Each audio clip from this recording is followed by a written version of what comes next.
"Get out of here! You do not belong here!"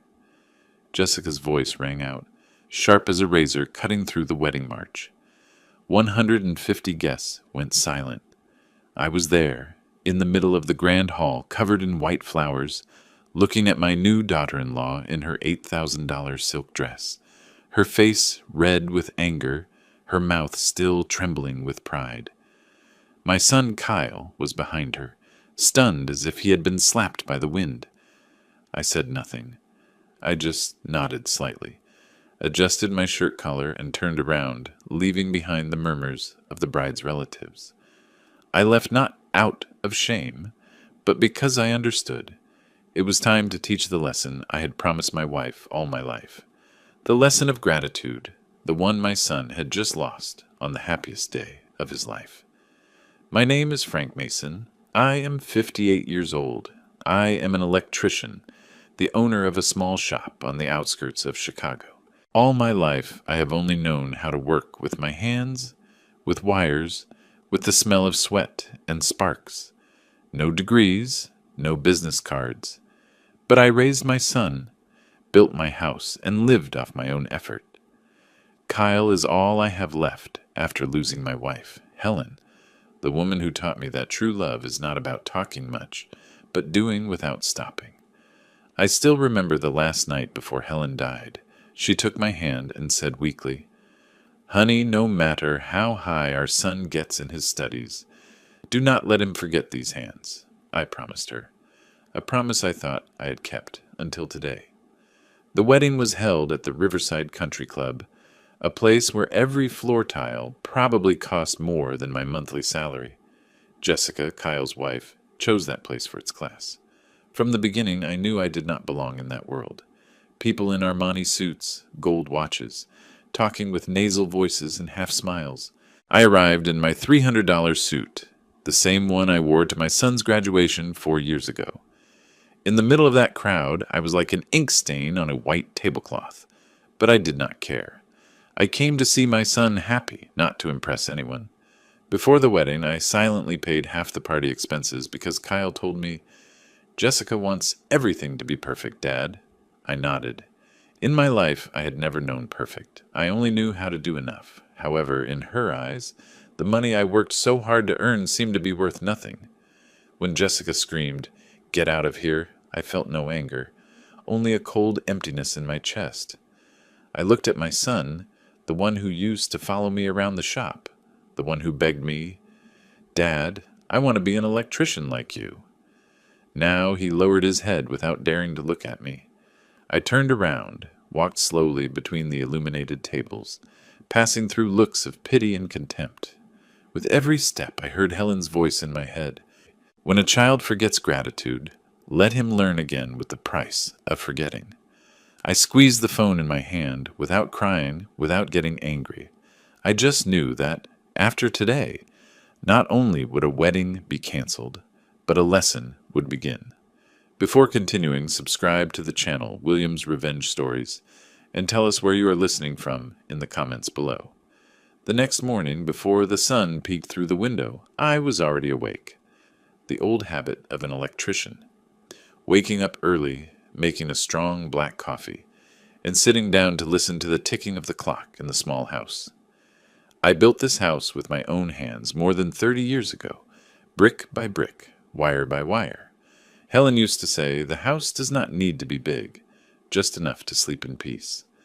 Now, only I remained, with my creaking wooden chair and a cup of cold coffee. I opened my phone and looked at the photo someone had sent me last night. In the photo, Jessica was laughing among her college friends, her face lit by the lights, and me, in the distance. Only the back of my gray jacket was visible. Slightly hunched, I laughed softly. Maybe that was the moment she felt the most shame. When people saw the shadow of an electrician in the crowd of tuxedos. When Helen was alive, she always believed that the world was not divided by classes, but by how people looked at each other. But it seems I was wrong to think my son believed that too. I remember clearly the first time Kyle brought Jessica home. She looked around the shop, the rolls of wire, the copper pipes, the smell of machine oil. Then she smiled. How interesting. Do you work here? No, I told her. This is the place where I support my family. She fell silent. Her smile remained polite, but her eyes were already far away, and Kyle looked at me with worried eyes. Dad, Jessica is a little different from us, but she is a good person. I nodded. I did not want to put him in an uncomfortable situation. In that moment, I only saw my son in love, and I remembered Helen's look the day I proposed to her, full of trust. I used to think that love could bridge any gap, even between a worker and an educated person. But last night, standing in that golden hall, I understood that there are distances not measured in money, but in false pride. Jessica's family was from the intellectual world. Her parents were professors, lawyers, and her friends were all colleagues from Chicago. They spoke with words I did not understand, and it seemed they did it just to emphasize that I did not understand.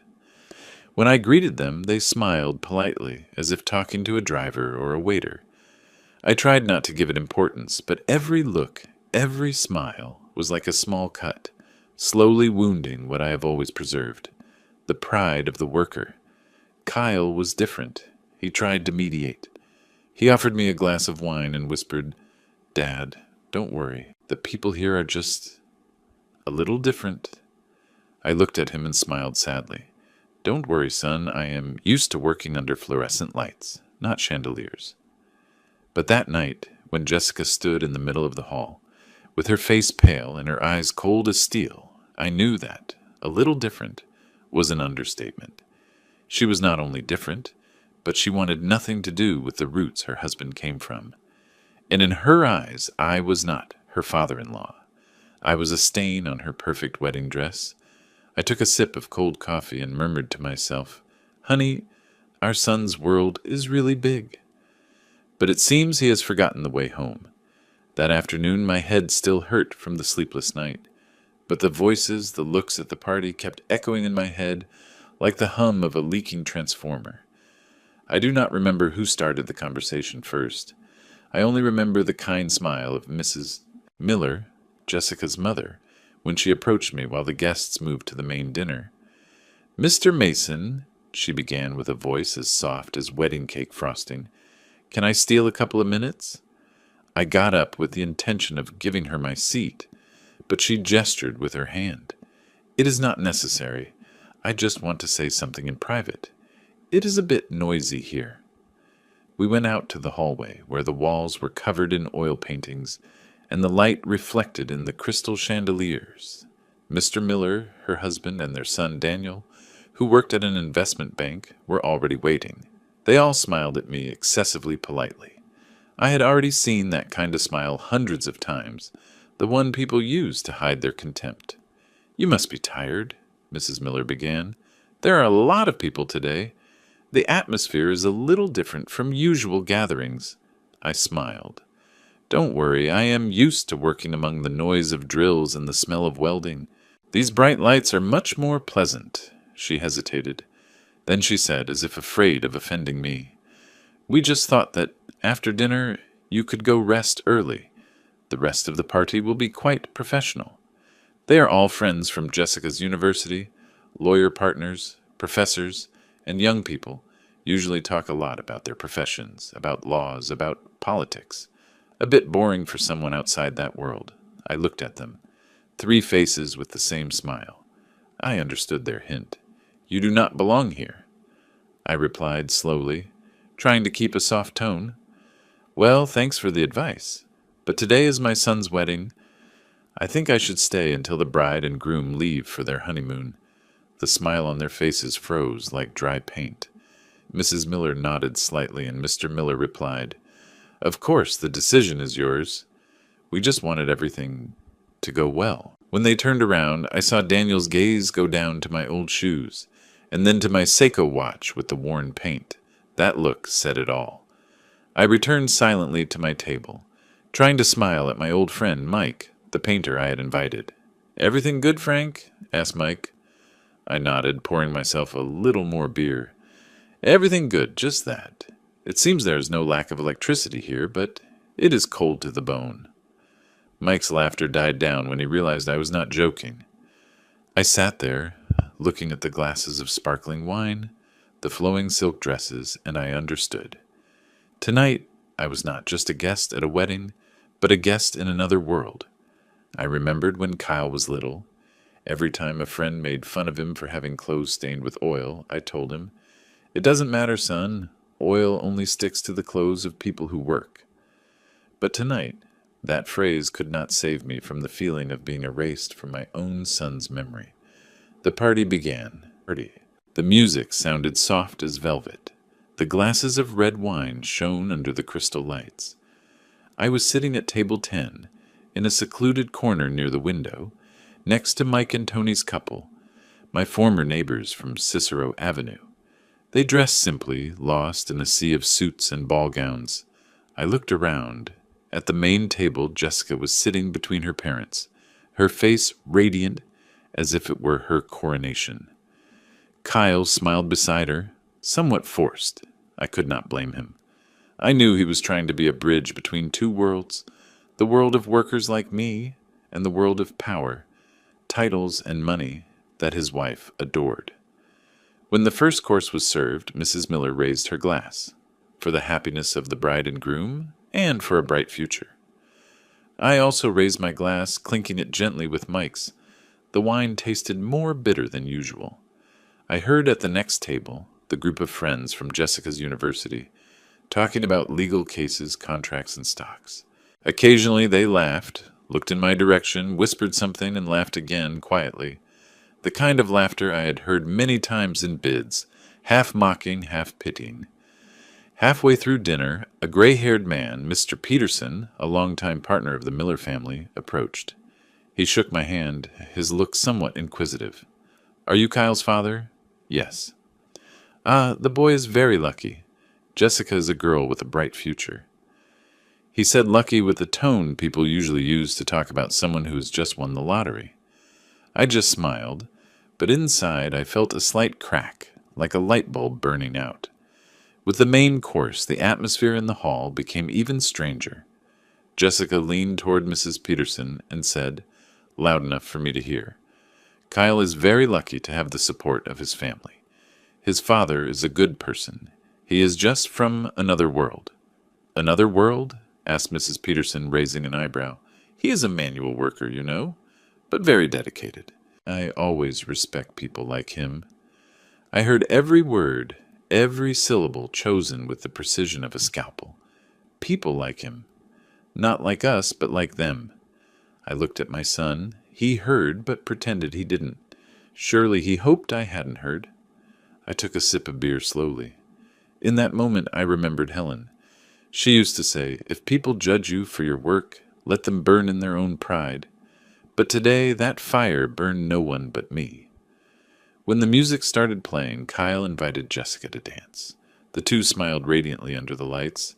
I stayed seated, watching my son spin with the woman he believed was the love of his life. But in her eyes I saw a different look, that of someone planning to erase a part of the past. And I understood that tonight was not just a wedding party. It was a farewell between a father and a son, between two worlds that only shared a last name. Halfway through the party, I got up and went out to the terrace to get some air. The yellow light filtered through the glass, reflecting my image, a man in a worn suit, slightly hunched back, the lost look in the middle of a gala night. The laughter, the clinking of glasses, and the jazz music came from behind like a strange wind. Just as I was about to take out a cigarette, I heard Jessica's voice from the door. She was talking to Mr. Peterson with the same sweet smile, but every word was sharp as a piece of glass. "Yes, sure, Kyle's father is a good person. He is independent, hard-working, but a little different from us. Not everyone is used to the circle of lawyers, you know." "Ah, I understand," replied Mr. Peterson with a somewhat sympathetic tone. "Anyway, manual labor is also valuable." Jessica laughed softly. "Yes, of course, as long as they don't forget their limits." I do not remember how long I stood there. I just felt the night wind freezing my chest. "Limits," she said. "The limit between those who have a degree and those who only have their hands. I looked at my hands, the thick calluses, the nails with a little metal dust. I used to be proud of them because they had supported my family for 30 years. But tonight, those hands became a symbol of inferiority. I returned to the table. Kyle was talking to his friends with a forced smile. I sat down, trying to find his gaze, but he looked away, pretending to be busy with his phone. I understood. He was afraid of feeling shame, afraid that his friends would know that his father was not a lawyer or a professor, but just a common electrician.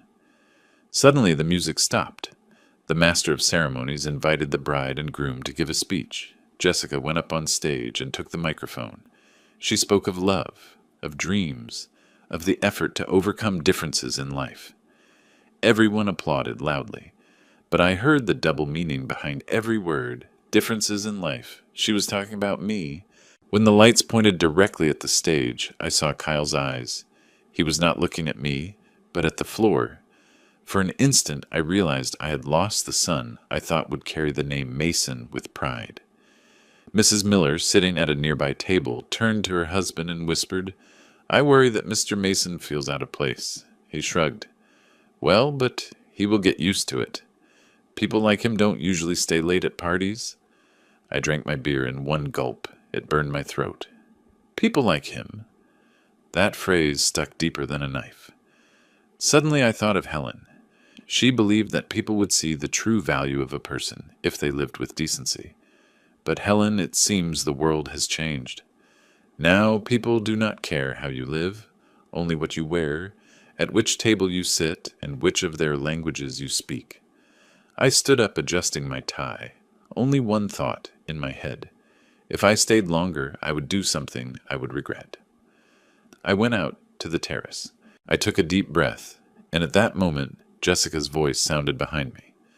"Mr. Mason, we need to talk." I turned around. Her look no longer had that false courtesy. She was ready for what was coming, and so was I, that night, right before the real storm began. She took me to the rooftop. The moonlight spilled over the artificial lake behind the restaurant. The water shone as if covered in silver. The music from inside could still be heard, mixed with happy laughter, as if no one noticed that a father was being erased from his own son's party. Jessica stood tall, her hands clasped in front of her chest. Her voice was as fluid as someone speaking before a court. "Mr. Mason, I think it is time for you to go rest. You already saw the ceremony, took photos, had dinner. The rest is just dancing and conversations between colleagues." I looked her straight in the eyes with a voice still calm. "And I just want to stay to see my son smile for a few more minutes. It is the only thing I came for." "I understand," she said, her smile fading, "but this is a very important event for us. Kyle is entering a different world, and I don't want anything to hinder that step." "Are you referring to me?" I asked slowly. Jessica was silent for a moment. Then she nodded. "Yes, you are his father, and I respect you. But we are different. I don't want my colleagues to think I come from a lower class." I laughed softly, quietly. "A lower class? I didn't know there was a law dictating that electricity must flow from the rich to the poor." She frowned. "Do not misunderstand my words. You can be proud of your work, but please understand, tonight is not about you. It is about us, people who are building a future, people with education, with a position." "With a position," I repeated, looking at the bright lights of the hall in the distance. "So according to you, is your husband's father a wrinkle in the perfect wedding photo?" Jessica bit her lip, trying to keep her voice down but without hiding her disdain. "Frank, I don't want things to get awkward. Just leave early. People will understand. They will say you were tired. It is the best way for everything to run smoothly." I stared at her for a long time. Behind the flawless makeup, I clearly saw a girl terrified that it would be discovered she did not belong to the world she was trying to enter. But instead of fighting with her character, she chose to trample on others to climb one more rung. I did not move. "I'm not tired, Jessica. I am here because I paid for this party with almost a year of work. And if you are ashamed of that, then you should be ashamed of yourself." Her face turned red. Her eyes flashed with anger. "Do you really not understand what I am telling you?" "Of course I do." "You're telling me to get out." She gritted her teeth. "Yes. If you want to hear it directly, get out of here. You're embarrassing me in front of everyone." Her voice echoed through the glass doors, and in that instant, the music in the hall seemed to stop too.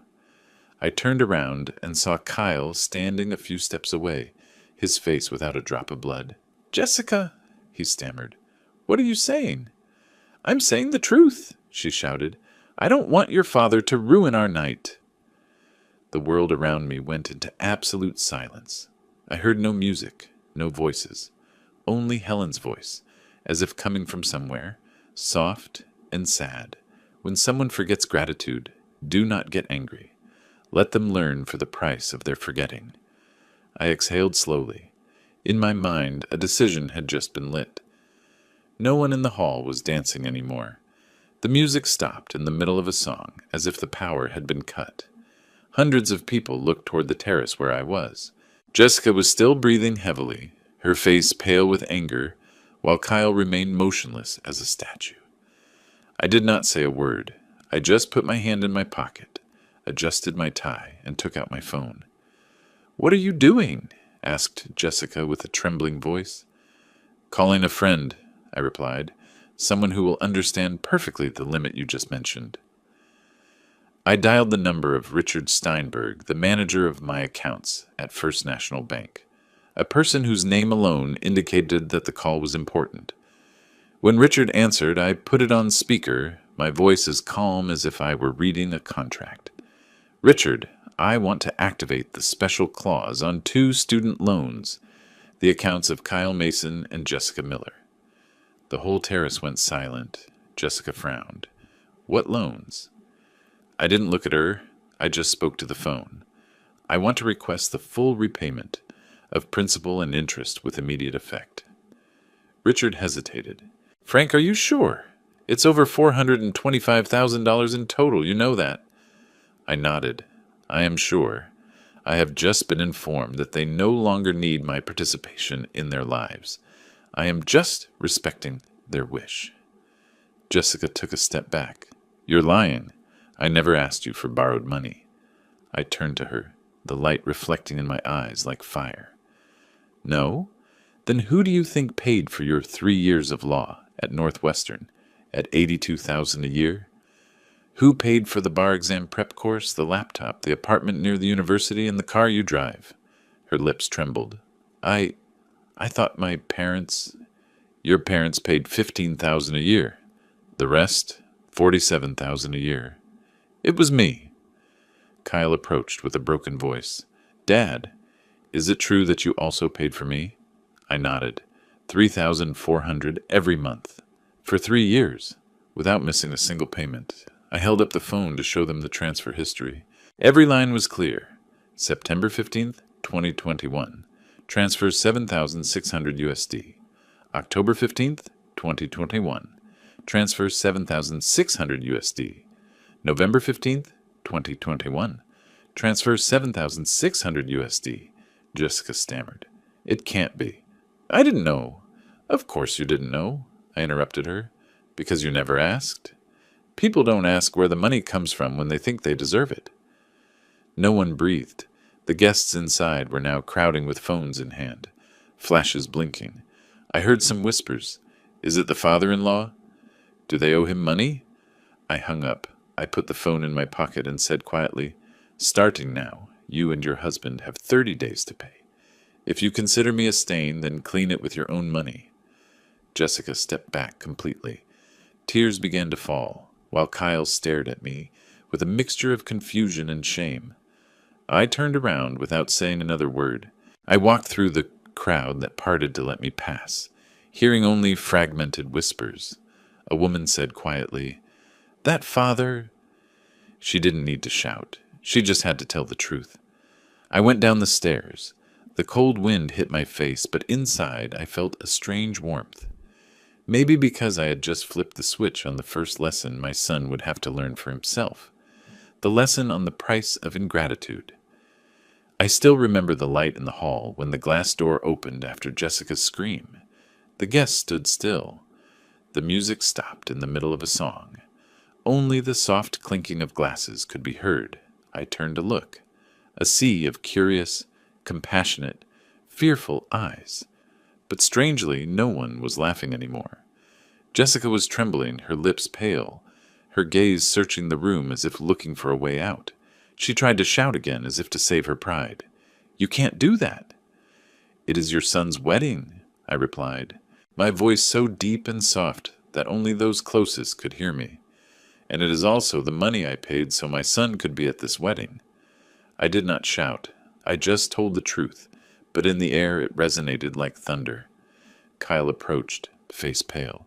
"Dad, is it true you paid everything for both of us?" I nodded. "Not to get gratitude, but so both of you had the chance to fly far. But if those wings are used to despise the ground, then maybe I wired the circuit wrong." That sentence silenced the whole hall. A guest whispered, "He's right. Who could kick out a father like that?" Mrs. Miller approached, trying to stay calm. "Frank, please, let's not make a scene. We can talk in private to avoid misunderstandings." I turned to her. My voice was not louder, but sharp as an electric spark. "There is no misunderstanding. You said it well. This is a matter of image, right? I'm just helping you show your true image." Then I turned to Jessica. "You said I am ignorant. It is true. I don't have a law degree. I don't have a doctorate. But I know what a contract is. And I understand the clause you just broke. The respect clause." Jessica broke down crying, her face stained with mascara. She stammered, "You're embarrassing your son." I looked at Kyle, his eyes full of confusion. "No, Jessica. You embarrassed him. I just turned on the light so he could see." I took out my phone, opened the bank app, and showed it to Mr. Peterson, the guest who was closest, the one who had smiled politely at me during dinner.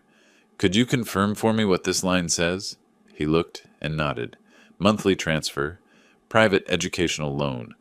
Kyle Mason and Jessica Miller. 37 times, without missing a single month."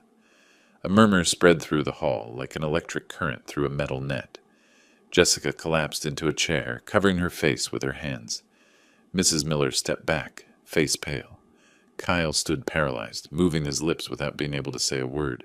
I slowly walked out of the hall, leaving behind a mixture of looks, compassion, fear, and a little admiration. Walking to the parking lot, I heard someone say quietly behind me, "There are lightning bolts that kill no one, but burn all falsehood." I did not turn around. I just got in the car, started the engine, and saw the wedding lights fade in the rearview mirror. My son was still there, lost among the lights of others, and I, for the first time in many years, felt that the darkness ahead of me was lighter than the lights I left behind. I drove slowly along the road by the lake. The streetlights reflected in the water, yellow spots blurring on the windshield. I didn't turn on the radio, nor did I think about the laughter or applause of the wedding. There was only one sound I could hear, that of my own silence. They say silence is gold, but that night it weighed like lead. Every time I remembered Kyle's face, I felt a pang in my heart. The boy said nothing when Jessica insulted me. He didn't defend me. He didn't stop her. He just stood there, like a lost child in a crowd he no longer recognized. I asked myself, "Helen, if you were alive, what would you do?" Arriving home, I turned off the engine but stayed in the car. The small house was dark. Only the light of the porch illuminated our faded wedding photo. I went in and turned on the kitchen light. The smell of old paint, the familiar scent of machine oil, mixed with a nameless emptiness. I put the keys on the table and opened my laptop. On the screen was the list of payments I had carefully saved over the last 3 years. Every line was a month of my life. $3,400 for Kyle, $4,200 for Jessica. I had noted every detail, so he could fly higher. Now, looking at it, every number felt like a cut on the palm of my hand. I reviewed the wedding expenses section. $7,500 for the venue, $5,000 for the banquet, $4,000 for the photographer. I remember when signing the contract, the manager asked, "Do you want your name to appear on the invoice?" I shook my head. "It is not necessary. Just put family of the groom." And now the family of the groom was expelled from their own party. I opened a drawer and took out the bottle of bourbon Helen had bought before dying. She told me, "Save it. Drink it when our son graduates from college." I did exactly that, only I didn't expect that after college, my son would also graduate in the lesson of ingratitude. I poured myself a small glass, sipping it. My throat burned, but my heart remained cold. In my head, Helen's voice echoed again. "If one day our son forgets gratitude, do not hit him or yell at him. Let life teach him in my place." I looked around the house. Everything was so quiet, I could hear the ticking of the clock. On the corner of the table, there was still the scratch Kyle made when he was a boy, practicing how to connect a circuit. At the time, I thought about fixing it, but then decided to leave it, like a trace of his childhood. Now, looking at it, it looked like an old wound, dry but painful at the slightest touch. I wrote a few lines in an old notebook with a worn leather cover. September 15th, 2024. Today I lost my son, but perhaps I just saved the man he will become. I closed the notebook and sighed. There were no tears, no rage, only an overwhelming tiredness, as if all the electricity in my body had been turned off. And in that darkness, I knew. The lesson was just beginning. The next morning, sunlight sneaked through the curtains, but the house remained cold. I made coffee and sat at the kitchen table, the same place where for more than 10 years Kyle and I had breakfast every day before he went to school.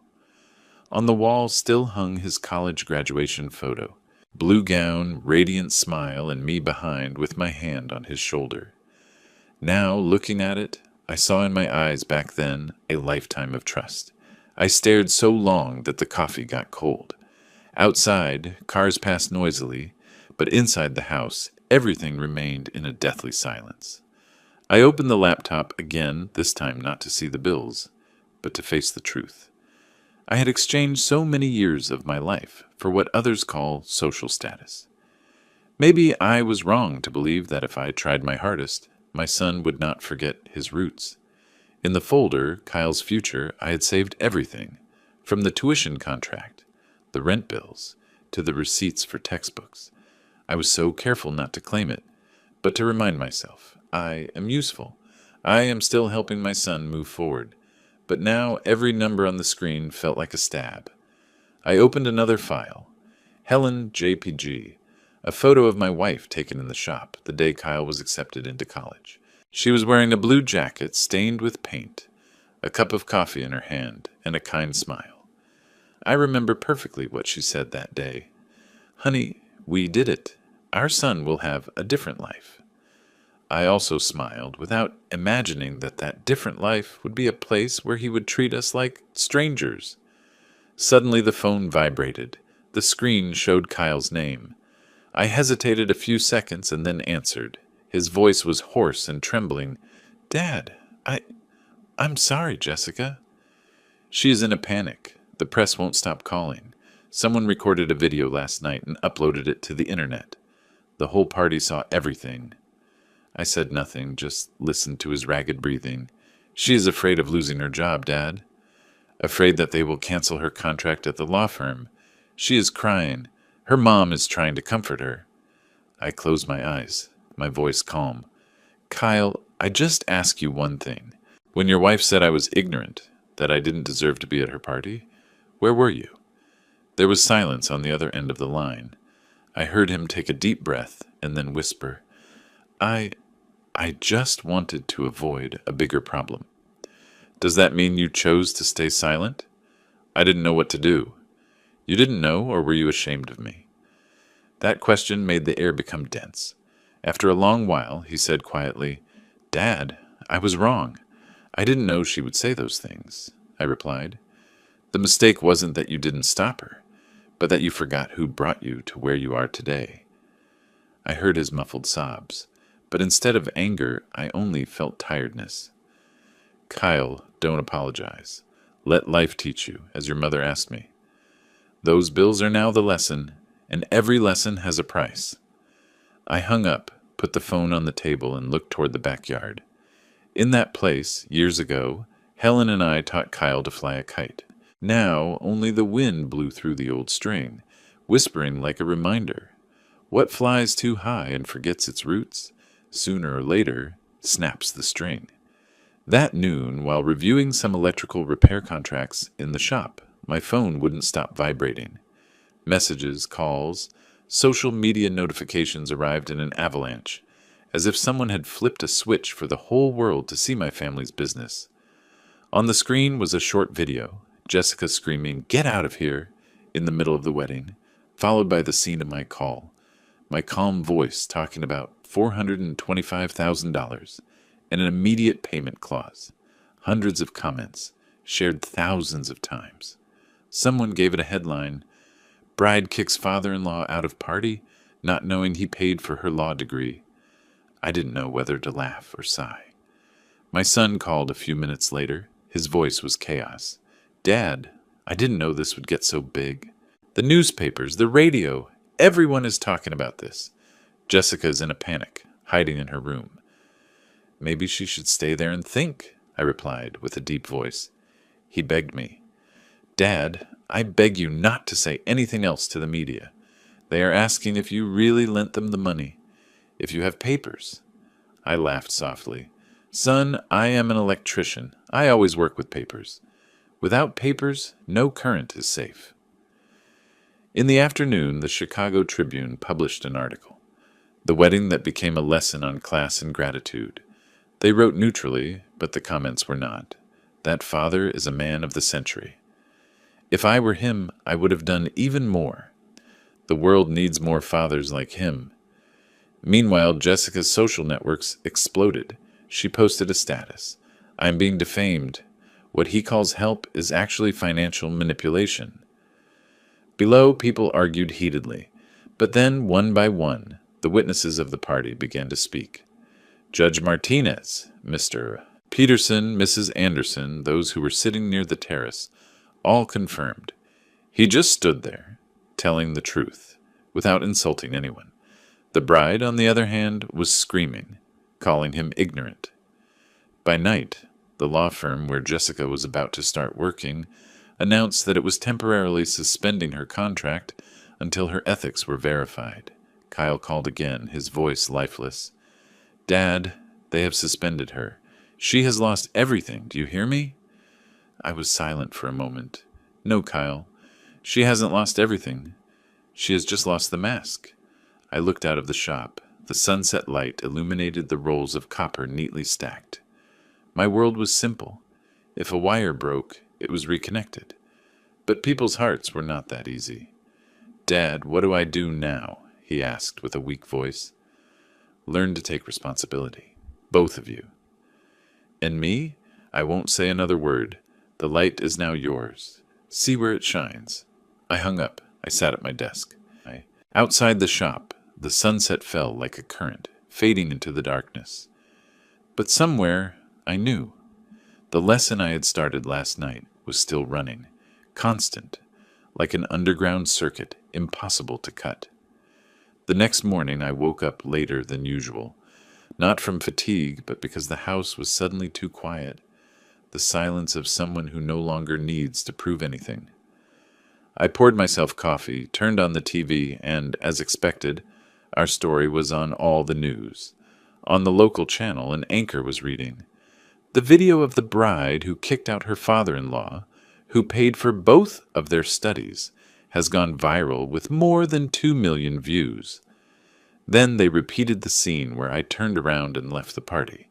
I saw my image on the screen, the slightly hunched back, the slow steps, but the calm look, without resentment, without boasting. Someone commented in the small box on the screen, "That is not revenge, it is dignity." The phone rang again. It was Richard Steinberg, my bank manager. "Frank, I just want you to know that now my whole office is talking about you. And one more thing. What you did is completely legal.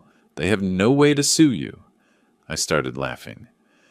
Richard, I didn't do it to win a lawsuit. I just wanted them to understand the value of $1 the moment they spend it without knowing who sweated for it. Anyway, replied Richard, you have taught the whole city a lesson. I hung up and looked toward the backyard. Kyle's old oak tree was still there, where I once hung a tire swing for him. So many years have passed, and the rope is still strong, despite the rain and wind. But the bond between father and son in a single night had almost broken. At noon, Kyle called again. His voice was hoarse. Dad, everyone at Jessica's old firm is talking. Some say she is a liar, others call you a tyrant. She can't stand it. She is thinking of suing you. I sighed. If she wants to sue, let her do it, but let her remember what I have in my hands. A contract, a signature, and my honor.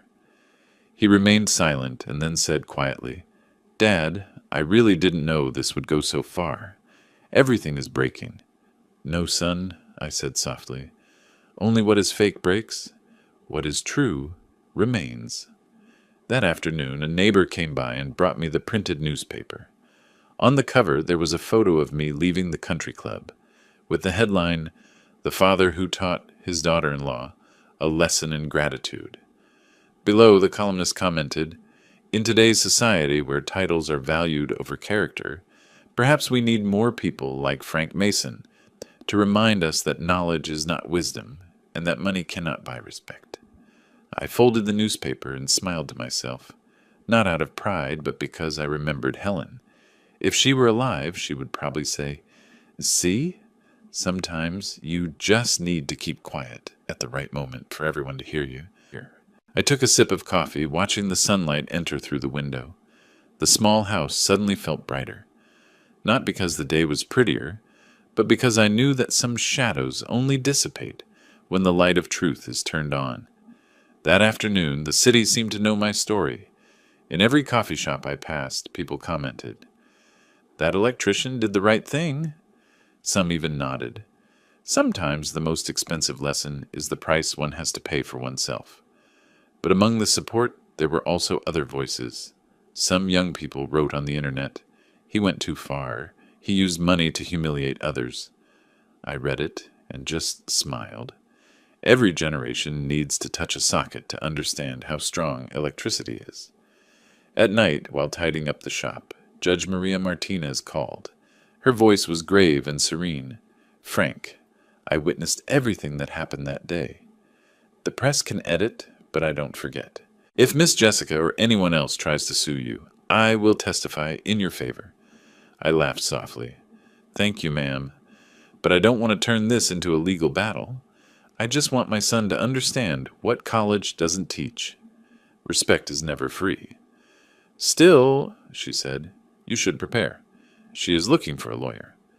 Indeed, not long after, Richard Steinberg sent me a copy of a legal document. In it, Jessica's lawyer accused me of financial coercion and exploiting my family position to manipulate. I read every line carefully and then laughed.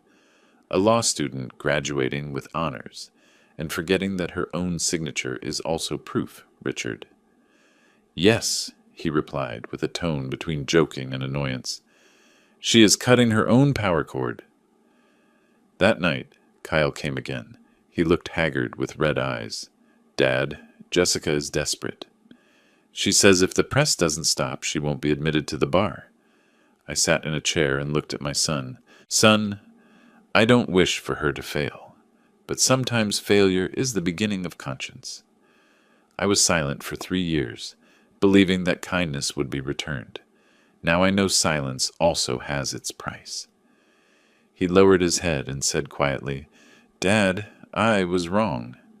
I let others decide what class you belong to. I patted him on the shoulder, as soft as touching a thin wire. You were wrong, but a broken wire can be rejoined. The question is if you are willing to scrape off the burn to reconnect it. When Kyle left, I looked toward the shop door. Outside, it began to rain.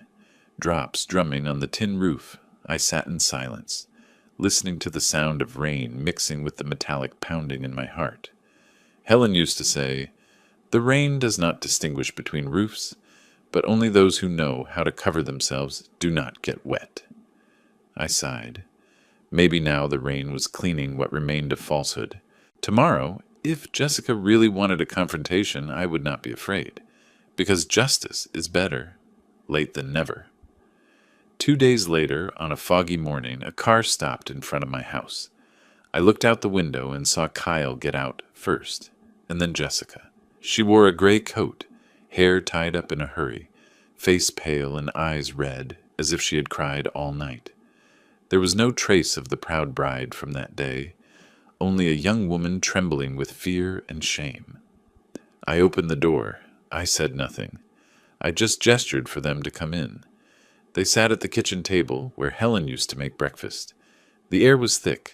The ticking of the wall clock could be heard with every second.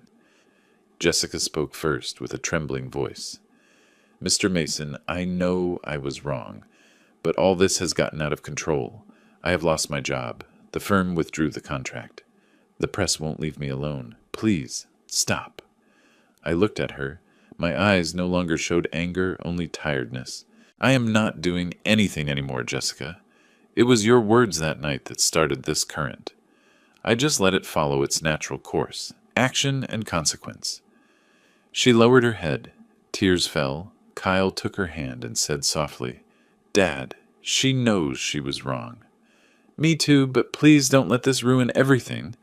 I turned to him with a grave voice. "Kyle, what ruined it wasn't the newspapers, but your silence when she called your father ignorant."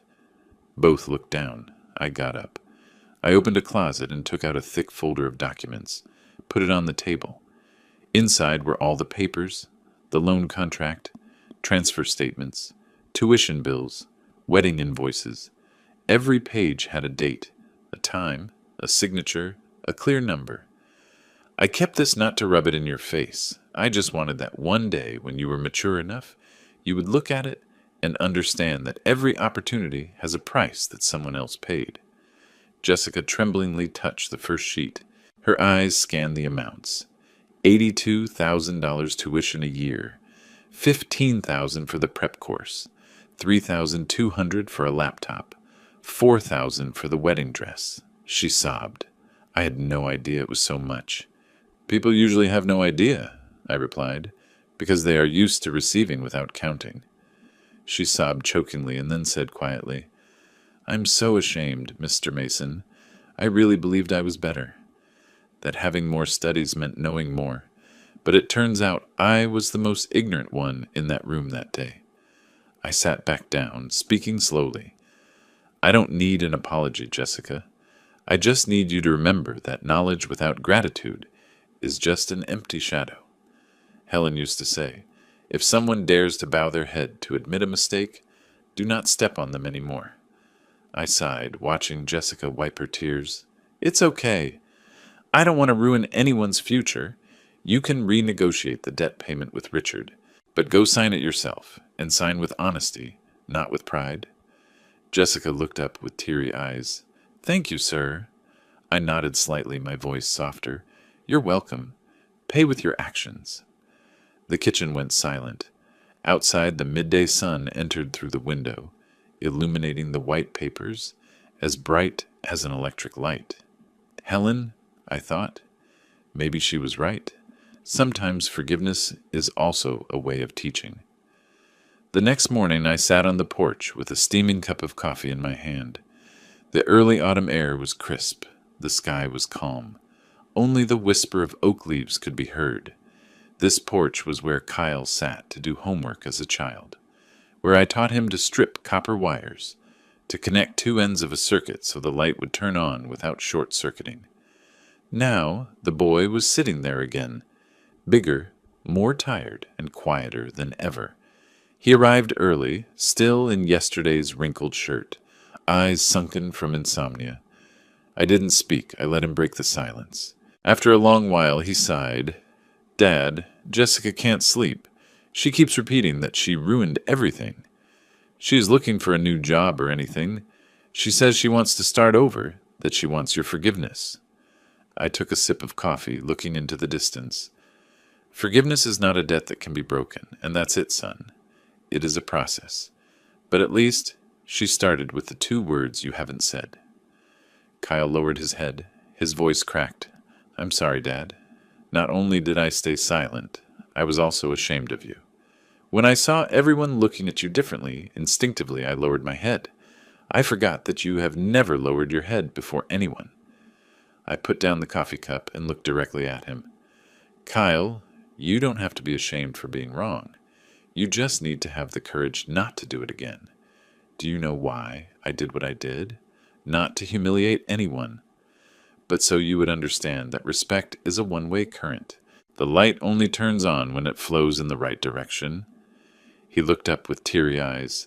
Dad, if I could go back in time, I would run. Stop, Jessica. Say I am proud of you. Time does not go back, I replied, but there is something stronger than time. Action. You can start over by how you live from now on. He nodded. A sparrow landed on the railing, sang a little, and flew away. I remembered Helen. If she were alive, she would be smiling, now seeing her son know how to bow his head without losing dignity. Kyle said slowly, Jessica says she wants to see you again, this time not to ask, but to thank. I remained silent. The wind blew through the trees, dragging some yellow leaves that fell on the steps. When she really understands that gratitude is not expressed with words, but with actions, then I will listen to her. We stood in silence. The morning sun cast over the wooden table, drawing the shadows of 2 men, one old, one young, both looking in the same direction. No one said anything else, but I knew that in that silence the thread that had broken that day was coming back together. There were no more sparks, just a soft light, enough to illuminate the faces of 2 people who were learning to love each other again. A week after that morning, I was working in the shop when I heard a car stop outside. It was Jessica. She got out, dressed in a white shirt and jeans, no makeup, her eyes still a little shy, but with something different, a calm and sincerity I hadn't seen before. I wiped my hands on a rag and waited. She approached, stopping for a moment at the threshold. Mr. Mason? Her voice was so low it was almost a whisper. I know you didn't want to see me, but I need to tell you this. I crossed my arms, leaning on the wooden door, and motioned for her to continue. I don't come to ask you to forgive the debt, or to justify myself. I come because today I was accepted at a small law firm on the west side. The pay is low, the work is hard, but it is a real job. I want to start over, on my own merits. I looked at her in silence. She continued. On my first day there, I met people I would never have paid attention to before. Plumbers, drivers, a single mother seeking help at the center to resolve a mortgage debt. I realized that all this time I talked about justice, without understanding that justice starts in the heart. I saw hands like yours, and I was ashamed of having despised them. Her voice trembled, tears fell, but without weakness. Mr. Mason, thank you for giving me the lesson that law school didn't teach me. I nodded slightly still without speaking. She slowly took an envelope out of her purse. This is the first payment, $2,100. I wanted to give it to you in person, not through the bank. Not to prove anything, but to say I accept my responsibility. I looked at the envelope in her hand. The bills weren't many, but I saw it clearly. This time they didn't buy presumption, but redeemed self-esteem. I didn't accept it immediately. Jessica, I don't need you to pay fast. I need you to pay correctly, according to your ability and the person you are learning to become. She nodded, smiling slightly through tears. I understand. Before leaving, she stopped and said quietly, Kyle says he still keeps Mrs. Helen's photo in the shop. She would be very proud of you. I sighed softly. If you really believe that, then don't waste this lesson. Let others see you change. That is the only way for Helen to be proud. Jessica bowed her head in farewell and headed to her car. I watched her walk away, her silhouette disappearing among the trees. On my desk, sunlight entered through the window and illuminated an old pair of pliers, reflecting a small but clear light. I touched it, and smiled slightly. Not for having won, but because I understood that the most powerful thing in the world is not electric current, but gratitude that has been ignited. The following days passed in silence.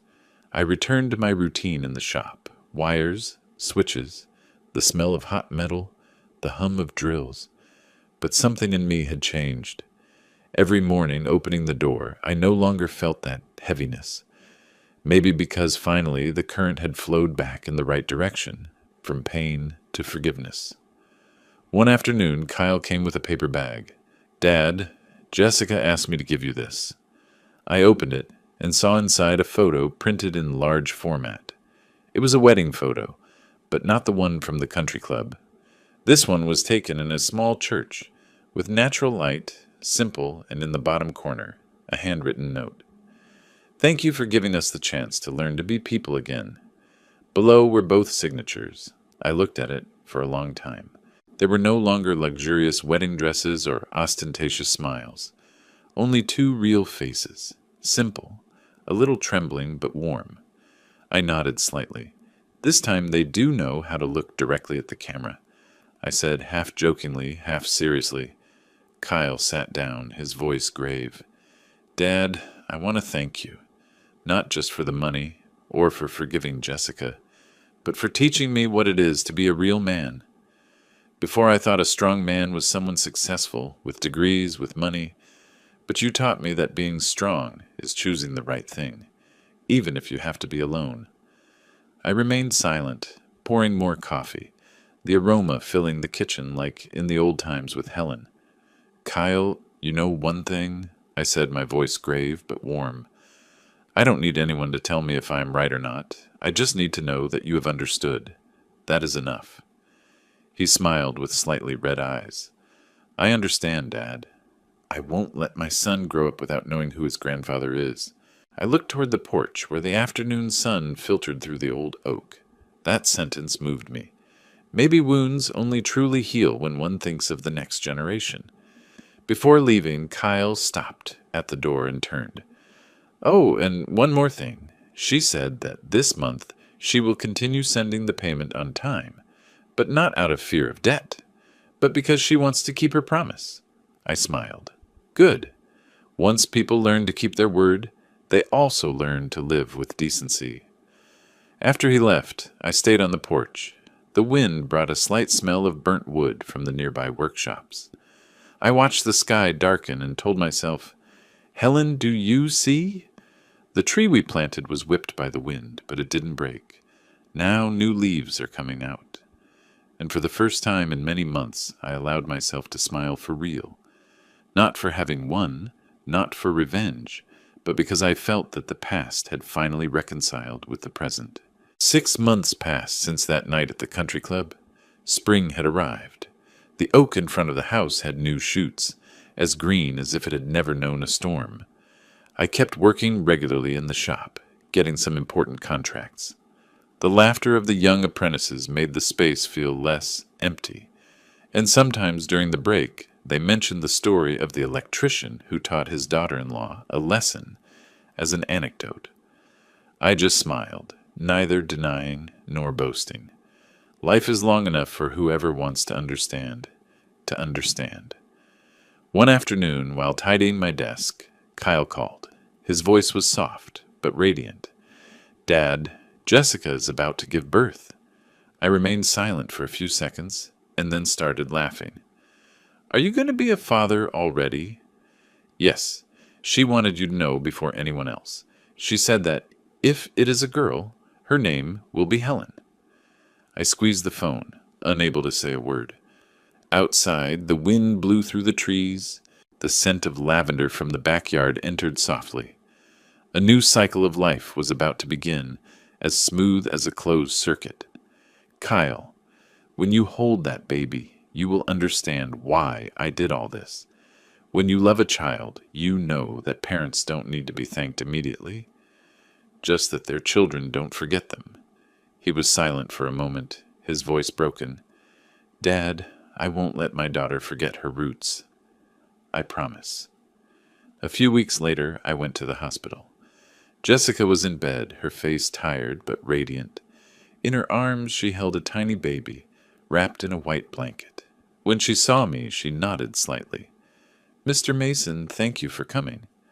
I don't know how to thank you enough, but I hope little Helen grows up loving her grandfather's hands." I sat down and gently touched the baby's little hand. Her skin was soft, warm, and so fragile it made my heart tremble. I saw Helen's image in each of her features: the slightly curved eyes, the fair skin, the soft and weak breathing like a new promise. "Hello, little one," I said very quietly. "Welcome to this world. I hope you grow up appreciating the simplest things: a hug, a pair of hands, and gratitude." Jessica broke down crying, and Kyle, by her side, put a hand on my shoulder. "Dad, everything will be different from now on, I promise."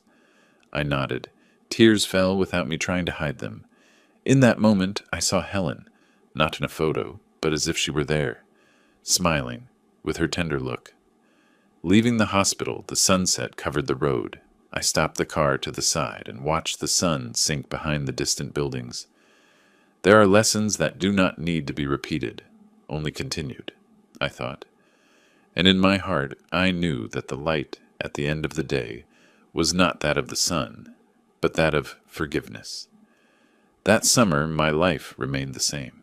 I opened the shop in the morning, closed it in the afternoon, and on weekends visited little Helen. The baby grew faster than I imagined, her pink skin, her eyes open with a curiosity that seemed to question the whole world. Every time I held her in my arms, I felt my heart lighten. The cold and darkness I had felt for so many months seemed to dissolve with the warm breath of the baby. One afternoon, Kyle arrived at the shop, with his shirt stained with paint and a bill in his hand. "Dad, this is this month's payment." Jessica said that even if things are difficult, she wants to keep paying for herself. She is working overtime at the Community Legal Assistance Center, and I am doing consulting for some small constructions. "We are." "Good, Dad." I smiled. "I'm glad you're well. Don't rush to pay. This debt is not paid with money, but by living correctly." He nodded, looking around the shop. "Can I help with anything?" "Yes, you can," I said, handing him a pair of pliers. "Help me check this old wiring, to see if there is any broken circuit." We worked together, without talking much. The creaking of copper wires, the sound of a nail falling, the wind sneaking through the window. I looked at Kyle's hand holding the screwdriver, a small scratch on the thumb, the wound of work, something he had forgotten. I laughed. "Do you know how to use the pliers yet?" He smiled and replied, "Relax, Dad. I still remember.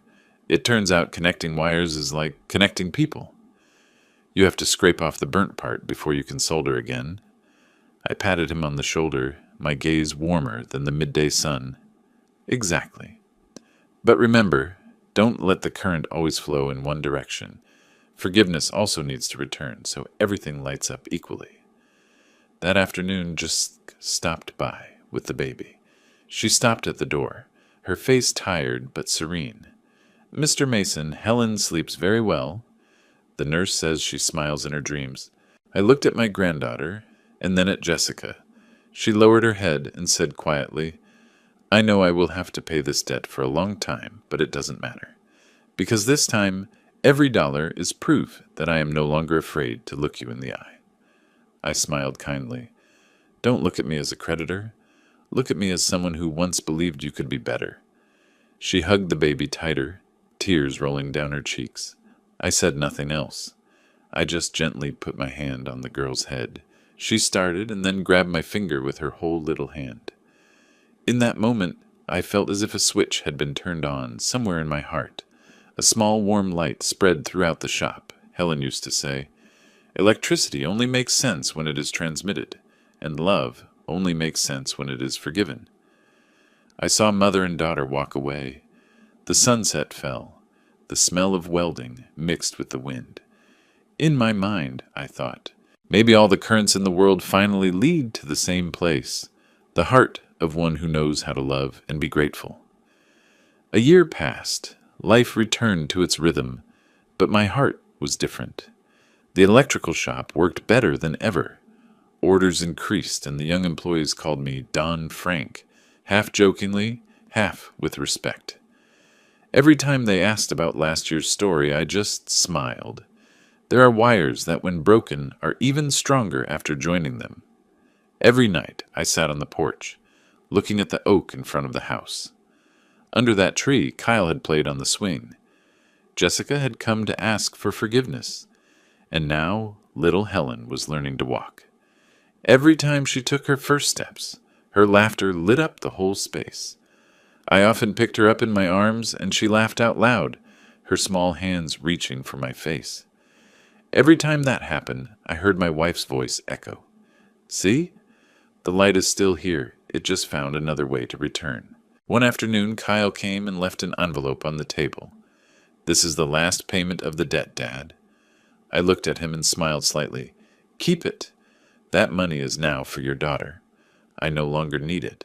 But, Dad, what I needed you already paid me. With the way you live, with the look you had the day you held your daughter, and understood that love is also responsibility. Kyle was speechless. I poured more coffee. The aroma spread like in the old days with Helen. You know one thing, I said, my voice grave but warm. When you were little, I taught you that electricity only flows when the two poles are connected correctly. People are the same. On one side is love, and on the other, gratitude. If one of the two is missing, the current goes out. He nodded with bright eyes. We sat watching little Helen play in the yard, holding a piece of copper wire, laughing. Jessica was at the door with a calm look, no trace of the pride of the previous year. Dad, she said quietly, if it weren't for you, we would never have understood what a family is. I smiled. Family is not a place without mistakes. It is the place where we learn to forgive and repair broken circuits. The sunset fell, the light touched the electric cables hanging on the wall, shining like memories. I looked at my hands, calloused, tanned by the sun, but as firm as always. Helen, I thought in silence, the lesson you entrusted to me has been taught. I took my granddaughter in my arms. She stretched her hands to grab the collar of my shirt, smiling radiantly. I said quietly, as if speaking to myself, Grandpa doesn't give second chances. He only gives chances that have been earned. And you, little one, remember, the light is only truly beautiful when it is turned on from the heart. The sky darkened. I turned on the porch light, a yellow light covering the old roof. The small house lit up in the night, warm and quiet. A cycle had closed. Not with a thunder, but with the light of forgiveness and gratitude. If this story has captivated you, like the video, subscribe to the channel, and share your thoughts in the comments. To hear the next story, click on the box to the left of the screen. Thanks for watching.